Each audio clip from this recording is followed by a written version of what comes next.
A second to key into the to a mindfulness mode, and then we'll start teaching and learning together.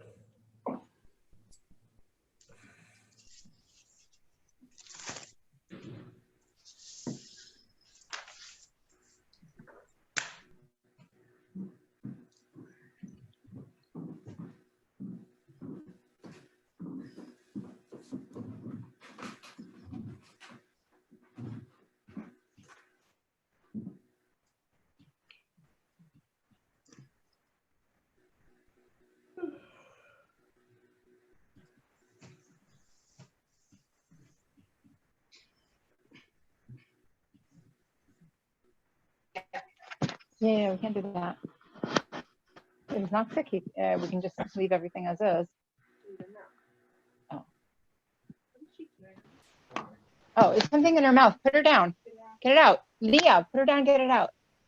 It's metal. Put her down and get it out. I'm not good at getting it out. Stick your hand deep in her mouth.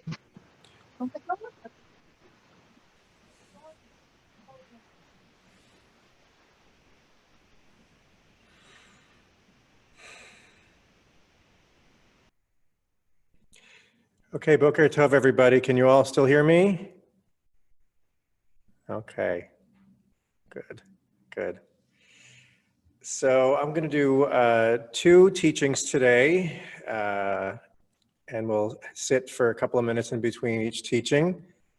And the first one is going to be related to the Parsha, and the second one will have a connection to Pesach.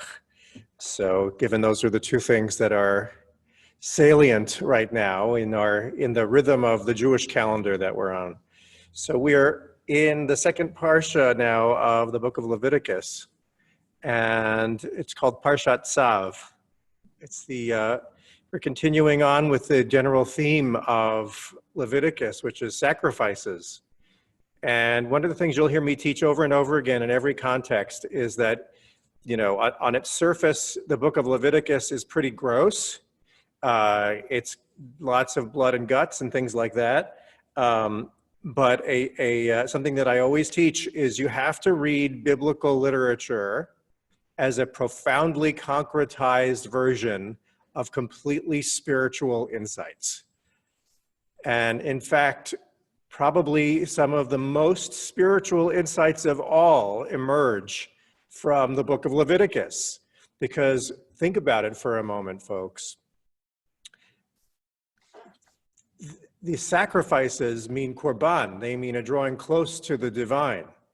So everything in the description of the sacrifices is meant to be a metaphor. And so I actually want us to key into this because the metaphors that come up in the teachings are profound instructions for mindfulness, actually. You know, we just have, you know, sometimes my job as a rabbi is I wear many hats. Sometimes I run an organization, sometimes I'm a teacher, and sometimes I'm a politician, and now I'm a translator. So my job is to spiritually translate. In Parshat Tzav, it says, Zot Torat HaOlah. This is the teaching of the burnt offering, sacrifice. Al Mukda ala Mizbeach kol halayla ad haboker.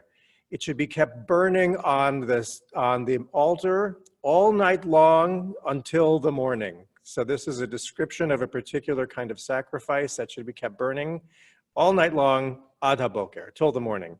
A couple of verses after that, this theme comes back and it says, Eish tamid tukad al hamizbeach, which means an eternal flame must be kept burning on the mizbeach, on the altar. Lo tichbe, don't put it out.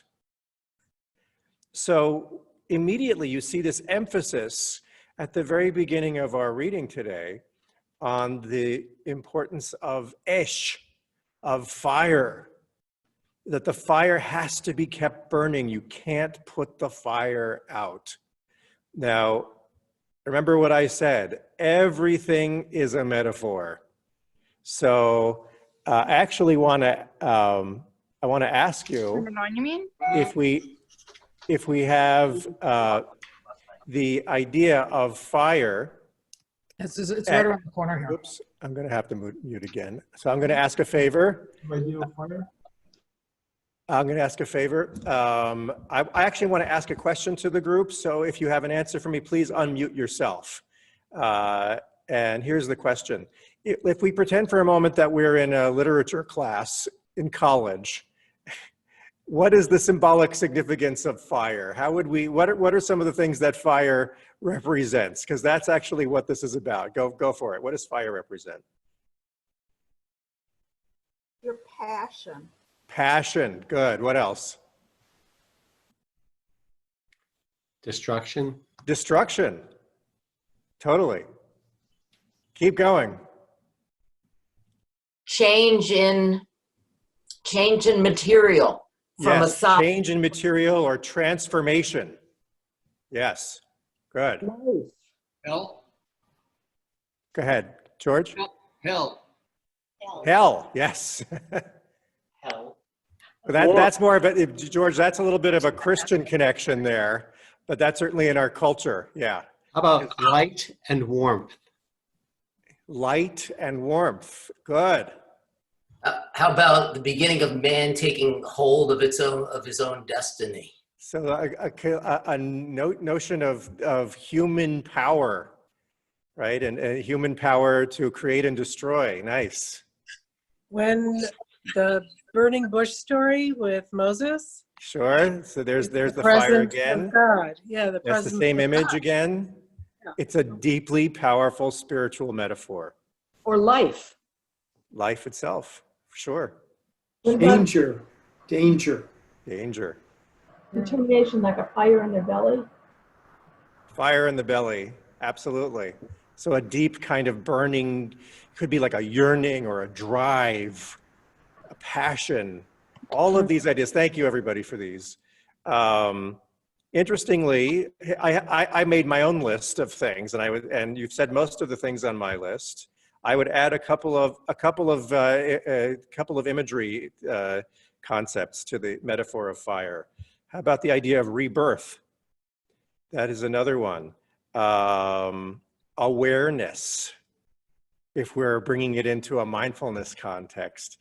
And interestingly, nobody brought this one up, but it actually comes up again and again in Judaism, the connection between fire and love. And I know that's that's not as automatic in our Western context, perhaps, but the Sfat Emet, the Sfat Emet commentary of the Gerer Rebbe, took that line and linked it up with two other lines from the Bible. First, he quotes a line from Proverbs, Al kol psha'im techaseh ahava, that hatred stirs up strife, but love covers up all faults. Okay, now that's a controversial statement, perhaps. I don't know if it covers up all faults, but there it is in the book of Proverbs. And then there's another beautiful line, one of my favorite lines, from the Song of Songs, which of course is this profound, passionate love song. Mayim rabim lo yochlu lechabot et ha'ahava, which means many waters can never drown out love. So particularly in that line, you see how ahava is definitely being used interchangeably or symbolically connected with fire. Many waters can drown out a fire, but many waters could never drown out love. So why does the Sfat Emet make the connection between this fire that must never go out and love? So there's an expression in Judaism that any kind of prayer that we do now, any kind of worship, and I would say any kind of spiritual practice that we do, is called in Judaism avodah shebalev, which means the worship of the heart. But the word avodah specifically is always a hint, or is always linked with the idea of the sacrifices. So in a sense, avodah shebalev, the worship or the work of the heart, is what we do in spiritual practice now. We do not do sacrifices as this literal concretization of spiritual practice. Now we're at a place spiritually where we can do this in our own prayer and mindfulness practice, right? And so the Sfat Emet wants us to understand that what we're doing when we engage in spiritual practices, we are accessing the infinite wellspring of love that is actually giving us life. That is the fire that keeps us alive. That is the fire that purifies, that transforms, and that heals. And he brings it directly into our spiritual practice. He talks about what he calls fiery love, passionate love. That's the thing we have to keep burning all the time. We have to keep working it through spiritual practice. We have to keep tending to that fire through our mindfulness practice. And he says this, fiery love consumes any distracting thought, right?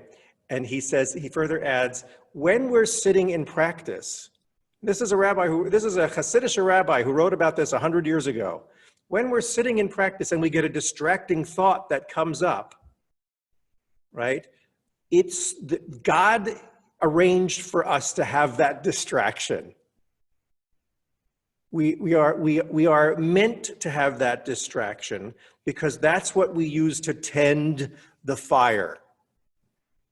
And that is that we bring that to the fire and it is burned up like the olah, like that offering that is put on the fire, and it becomes the thing that gets offered up and transformed into a reach nichoach, into a pleasant fragrance, symbolizing our conscious mindful awareness, right? So we are actually in our inner work bringing the sacrifices, just like they're described in the book of Leviticus.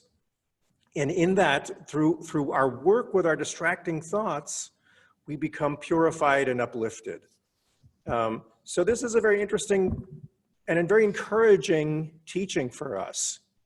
You know, I think most of us, when we sit and try to meditate, we often can become frustrated and discouraged because we will sit down and we will be trying to follow the breath, and then we're lost.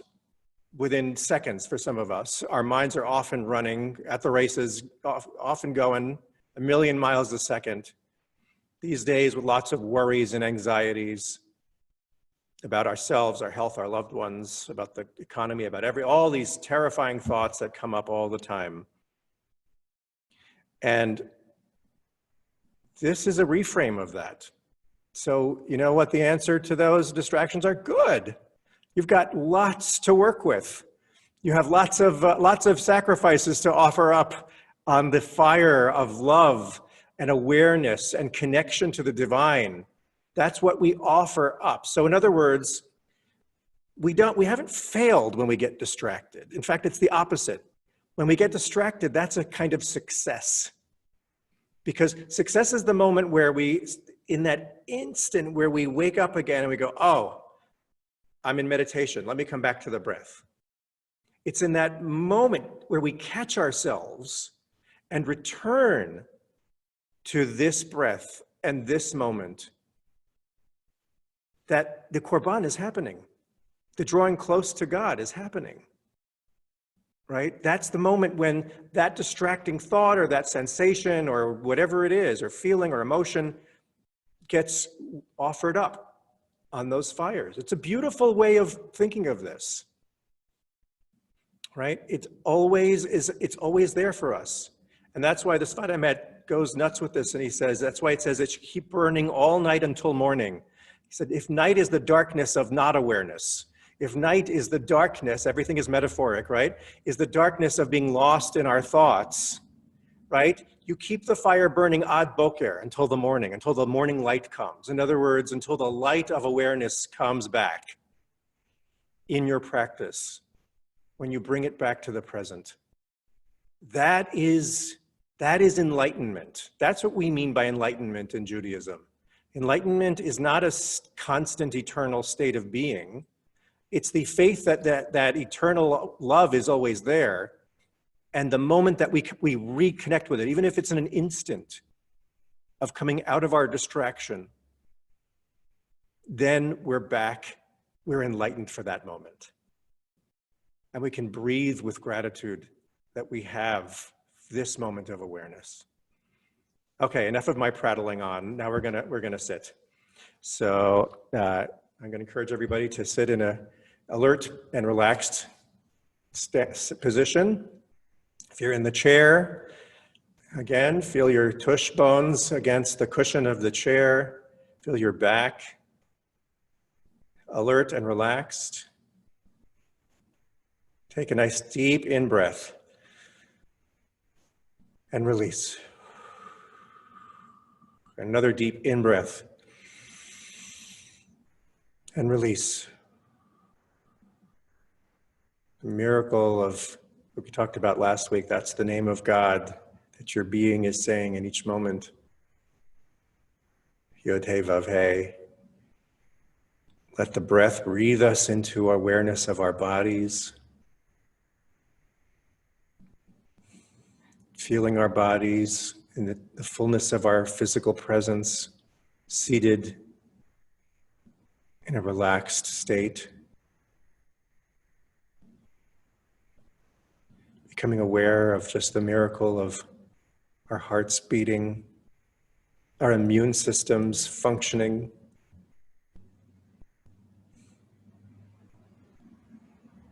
the health, the life force. Can you feel the life force? Can you feel the energy, the subtle energies that are coursing through our bodies? That's part of the Esh, fire of life, fire of energy, the fire that both consumes and has us reborn with each beat of our heart, with each breath that we take.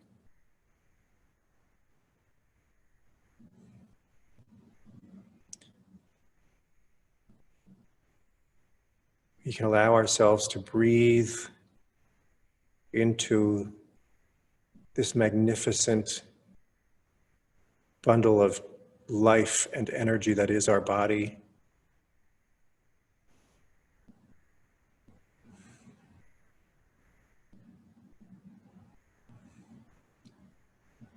Sense the energy in the flow of our blood and of our various systems, our endocrine systems, our organs functioning, bringing oxygen and nutrients to all of our muscles. Feel the energy, the fire of life that burns, keeps us alive in our muscles and sinews, organs.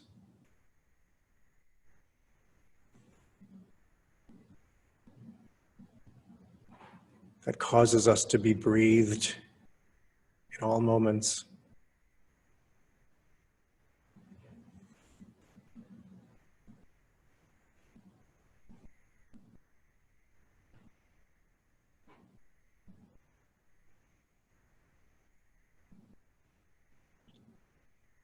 That is the Esh, the fire that doesn't go out.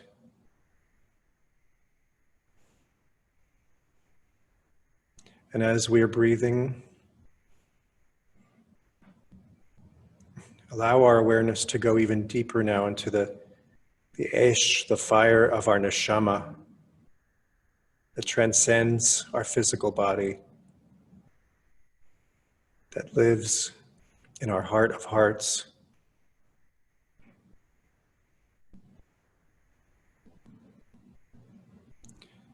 Breathe into the deep emergence of our spiritual life force as a kind of yearning for life, as the yearning for connection, the yearning to love.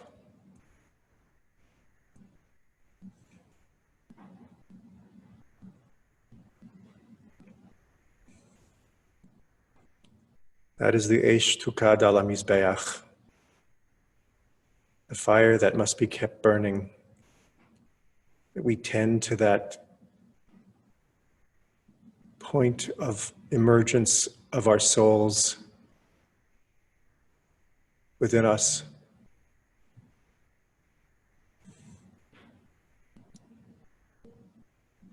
With every breath we take, we allow ourselves to connect deeply with all of this life force and this love that is sustaining us.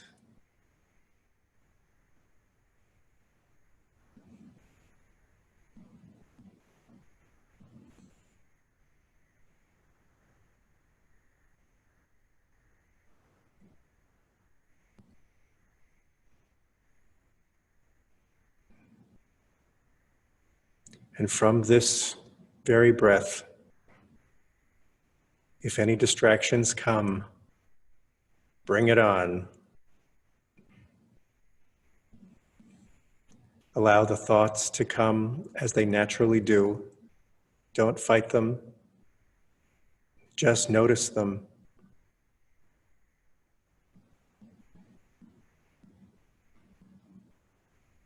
Are they positive? Are they negative? Are they neutral? Just notice any feelings, emotions, physical sensations, distractions.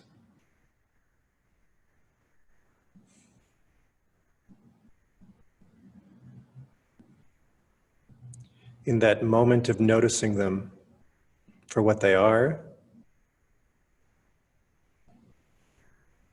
then you are most deeply connected with that source of being, that Eish Tukad, that fire that burns, the fire of love that even many waters can never drown out.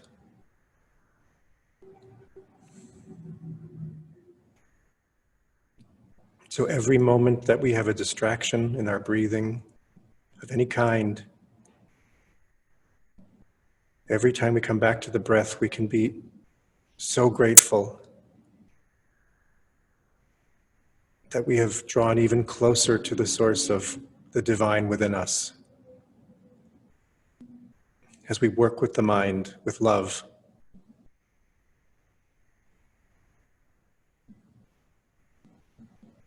Take the next couple of minutes now and sitting and working with the fire of love.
Ya lai lai, ya lai lai, ya lai lai, ya la lai lai, ya lai lai, la la lai lai lai, ya lai lai, lai lai lai lai.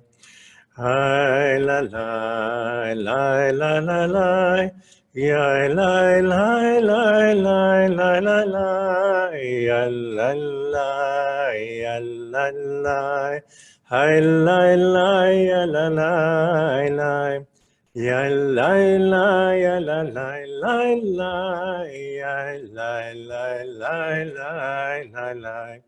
Ya la la, ya la la la, ya la la la la la la la.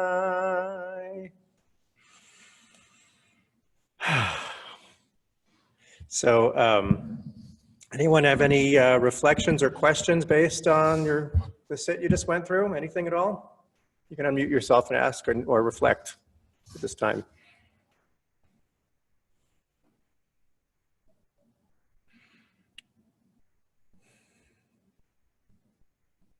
Trying a new skill when the thought comes through, to visualize encapsulating it in something and pushing. I think we just lost. Is he still there, Leslie? Well, Yes, okay. I'm I thought you made the whole thought of you disappear just there. Yes. So as long as you're doing that lovingly, that's wonderful. not violent, gently. Yeah, you're not pushing it away too violently. Easing it off. Beautiful. I heard the wind blowing outdoors, and I pictured the wind blowing the flames, both nurturing them when it was gentle and snuffing them when it was harsh.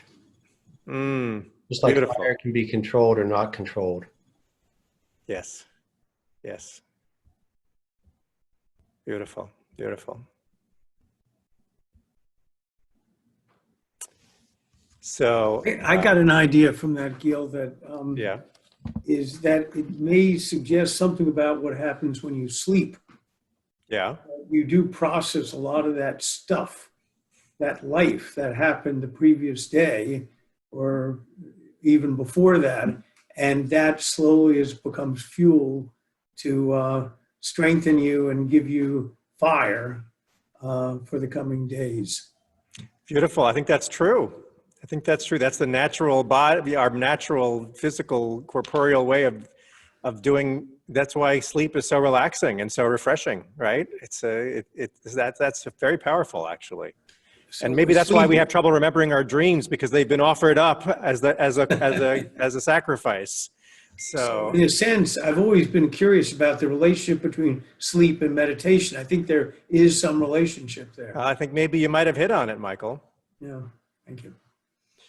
And I often think of this as a way that we are kind to ourselves with that particular imagery, that kind of purity and love is a way of forgiving ourselves for being too busy or being too judgmental. We push that aside, and it's a piece of kindness and love we give to ourselves. Absolutely.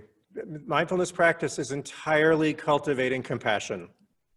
That is the be all and end all of that's what we're doing. We are, and that's why that's the image. That's why the Sfat Emet talks about it as love, and this fire of love that we're tending to. That's what our spiritual practice. That's what avodah shebalev means, the worship of the heart. It's cultivating our heart. So yasher koach, yasher koach. All right, I promised a teaching that is in some way connected to Pesach, and I actually want to teach quickly now. But I promise to come back to it because there's so much to this from the service of Hallel that we do, which of course is not only on Pesach, but when we think about it, so much of Hallel, that service that we are singing together so much of, is actually, it's all about, we say, B'tzeit Yisrael mi Mitzrayim, Beit Yaakov me'am loez, when Israel went out from Mitzrayim. It's a celebration of gratitude of that redemption. So what I want to focus on is 4 verses very quickly Odecha ki anitani vatehili lishua. I praise you because you answered me. You were my salvation. So this is giving voice to us as the Israelites who've been redeemed from slavery, from Mitzrayim, from a narrow place. And in our situation right now, we can see that as a prayer, right? May I praise you when you answer me. May you be my salvation from our narrow place that we find ourselves in right now, in this contracted place of social distancing, of the constantly working with the anxieties of the times that we're in right now. It's a beautiful prayer. But, you know, I also want us to see how this connects very deeply to the meditation practice we just did. The next line is, Even ma'asu habonim hayta l'rosh pina. The stone that was rejected by the builders for us is the cornerstone. I love that line. Again, everything is a metaphor, right? So the stone that is everybody doesn't want, for us, that is actually the cornerstone that we're building the whole house of God with, right? So what does that mean? It means the stuff that we, in our conventional place of awareness, we want to push away. We want to reject it. For us, in our spiritual practice right now, that's what we have to work with. This is what we become enlightened with. We've been gifted this, right? That's the next line. Me'et Adonai haytazot, hi niflat be'einenu. This is from God. It's beautiful in our eyes. Yes, folks, believe it or not, a pandemic is also this Even Masu Habonim. The pandemic is also this thing that was rejected, that we all don't want, we want to push it away. Right now, you know what? In meditation, we're in radical acceptance. Okay, here we are. Me'et Adonai hi haytazot. This is, you know, if God is the God of everything, so is coronavirus emerges from God. So for us, now this is what we have to work with. Like it or not. All of the thoughts, all of the distractions, the anxieties, everything that is bringing up for us. Hi niflat be'einenu. In our state of that constantly burning flame of loving awareness, this is where the rubber hits the road with working on compassion now, right? Like, okay, you know, am I going to put myself into a place of pain and struggle and suffering over this, anxious thoughts that over all of this situation? Or am I going to offer it up as a korban now with this breath?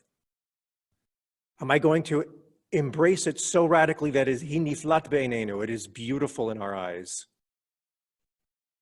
That's a challenging idea. That's how much practice is there for, though. It is there for us to work with what is.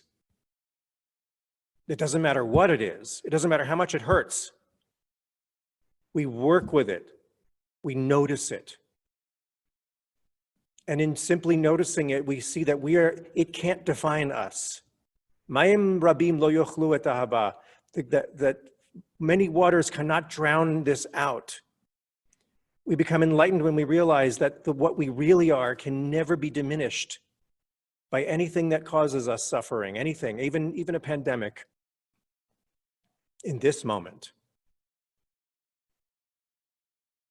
In this, what we have to wear, even as it's a terrifying thought, allow it to come. Breathe with it.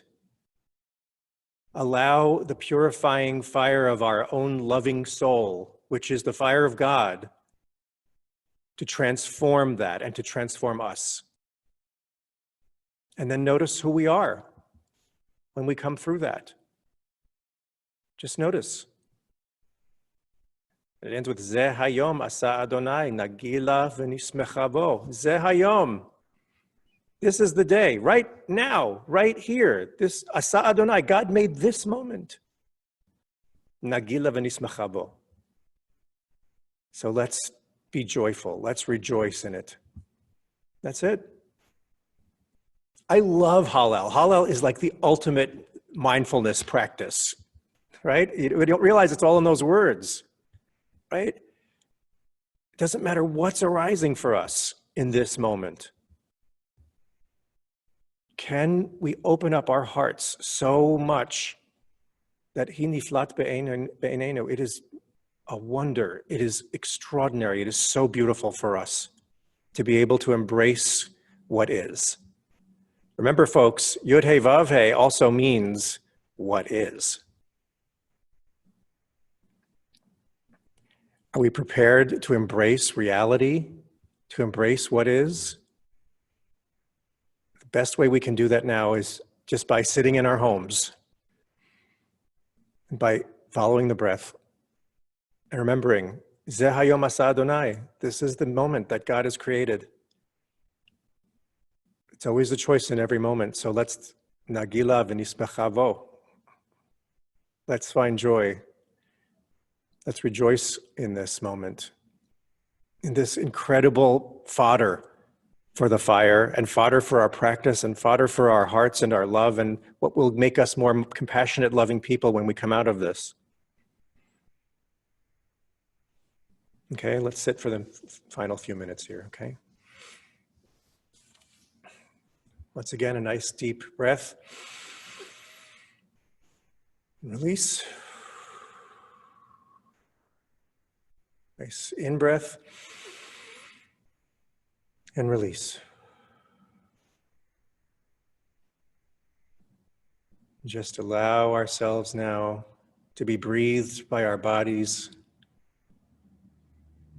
by the life force within us.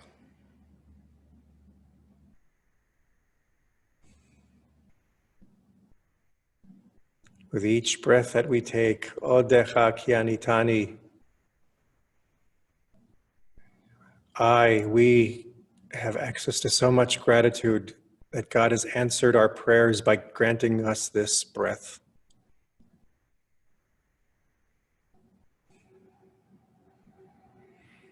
What a gift.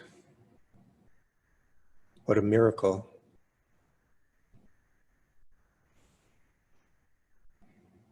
With each breath, we are overcoming Mitzrayim, the narrow place.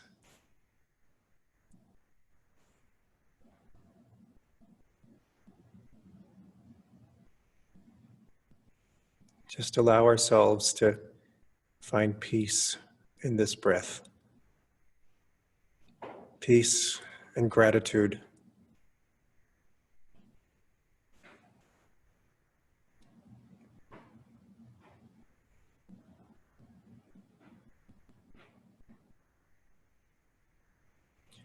And if any distracting thoughts come, or any feelings, any sensations of any kind, remember that's the Even Masu Habonim.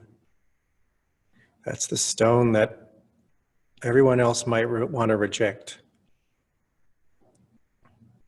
But let it be the Rosh Pinah. Let it be the foundation stone of our practice. Let's build a beautiful house of God now by allowing that distraction, that thought, that feeling, that sensation to have its life. As we notice it,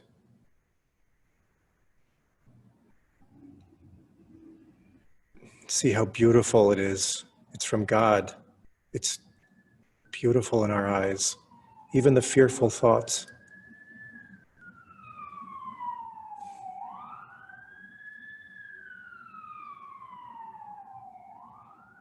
It's just a thought. It's just a movie in our heads. What a blessing to have our minds, our thoughts, our feelings. They serve us. They're always seeking to protect us. Hiniflat be'enenu. What a beautiful thing. We come back to the breath, the gratitude.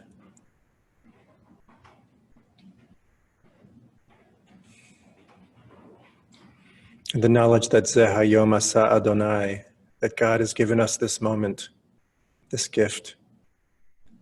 Nagila v'nismechavo.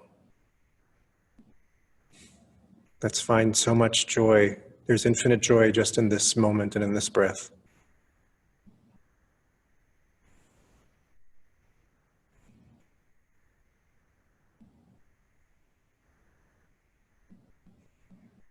It's there waiting for us in this moment and every moment.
Odecha ki anitani vatehi li lishua.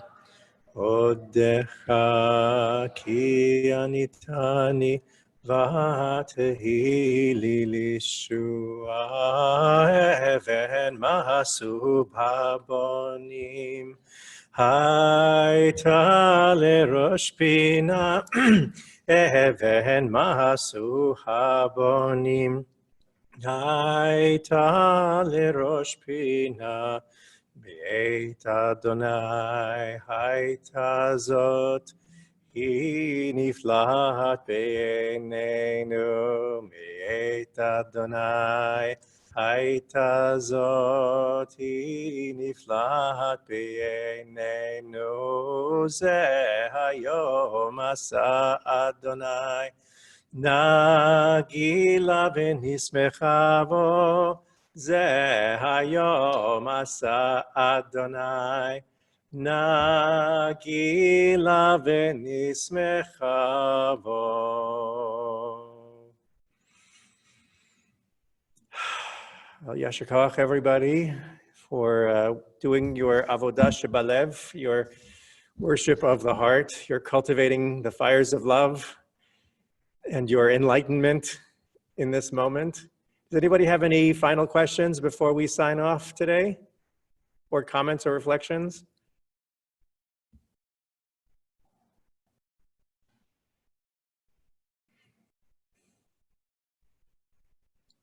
We're so lucky to have you lead this meditation. Thank you. Thank you. Okay, everybody. Tune in again tonight at 6:30. I'll be leading Kabbalat Shabbat, and tomorrow morning at 9:15 again for our Shabbat morning services. Take care, everybody, and stay safe, and Shabbat Shalom. Shabbat shalom. Shalom. Shabbat shalom. Bye-bye. Shabbat shalom. Shabbat Shalom.